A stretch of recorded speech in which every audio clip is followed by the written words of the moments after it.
दोस्तों नमस्कार। आज हम बात करेंगे avian of the hip joint के बारे में, यानी अवैस्कुलर नेक्रोसिस ऑफ हिप जॉइंट, या फिर जिसको आम भाषा में बोलते हैं कूल्हे के जोड़ की हड्डी गलना। तो दोस्तों इस टॉपिक पर पहले भी हमने कई बार बात की है, तो आज मैं फिर आपको एक बार संक्षेप में बताना चाह रहा हूँ, ब्रीफ करना चाह रहा हूँ कि ये आखिर प्रॉब्लम क्यों होती है, क्योंकि इन दिनों में इसके केसेस काफी बढ़ गए हैं। खास करके जब ये कोरोना आया और कोरोना के बाद जो मेडिसिन चली और जो स्टेरॉइड्स लिए कोरोना से बचने के लिए, उसके बाद ये कुछ सालों बाद अभी केसेस काफी देखने में आ रहे हैं।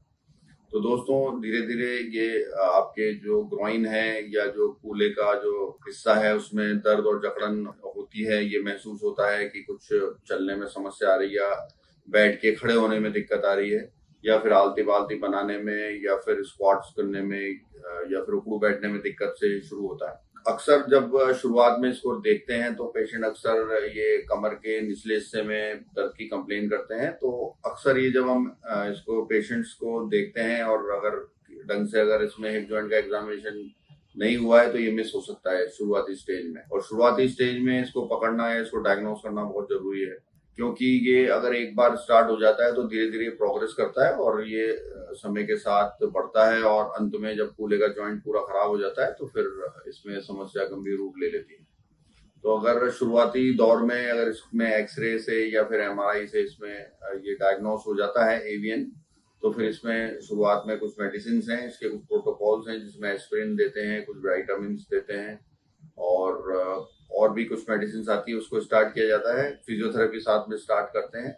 और शुरुआती स्टेज में यानी कि एवियन का जब ग्रेड 1 होता है या ग्रेड 2 तक हम लोग इसमें ड्रिलिंग करने का सलाह देते हैं, कोर डिकम्प्रेशन, जिसकी वजह से जो ब्लड सप्लाई रुक गई है या जो खून की जो वेसल्स हैं ब्लॉक हो गई है, वो खुलने की संभावना रहती है, और जो सेल्स जो इसके धीरे धीरे ऑक्सीजन की कमी से या ब्लड की कमी से धीरे धीरे मर रहे हैं, हिप जॉइंट के सेल्स, वो वापस से वो बच सकते हैं। कभी कभी इसमें स्टेम सेल थेरेपी या अलग कुछ और थेरेपीज होती हैं, वो भी कारगर होती है, लेकिन वो हर केस में कारगर नहीं होती है।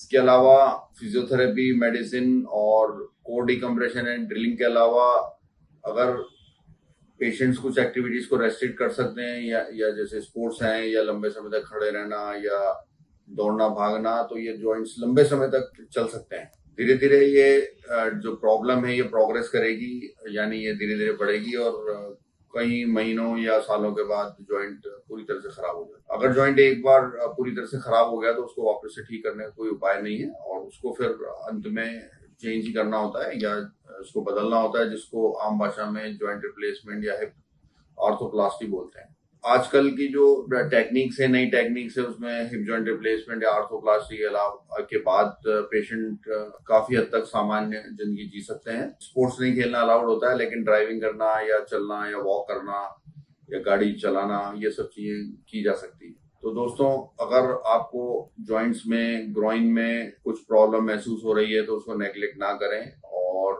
अपने नजदीकी ऑर्थोपेडिक सर्जन से जाकर मिलें। अगर वो आपका क्लिनिकली एग्जामिन करते हैं और उनको डाउट होता है तो इसमें एक्सरे, एमआरआई करवाने से ना चूकें। और अगर अर्ली स्टेज में ये पकड़ में आ जाता है तो मेडिसिन से और छोटे ड्रिलिंग से इसमें काफी हद तक जो ब्लड सप्लाई रुक गई है उसको वापस से खोला जा सकता है, और जो जॉइंट खराब होने की प्रक्रिया है उसको स्लो डाउन किया जा सकता है। तो अगर आप भी इस तरह की किसी समस्या से जूझ रहे हैं दोस्तों, तो आप हमसे हमारे व्हाट्सएप नंबर पर संपर्क कर सकते हैं और हमारी सलाह ले सकते हैं। नमस्कार।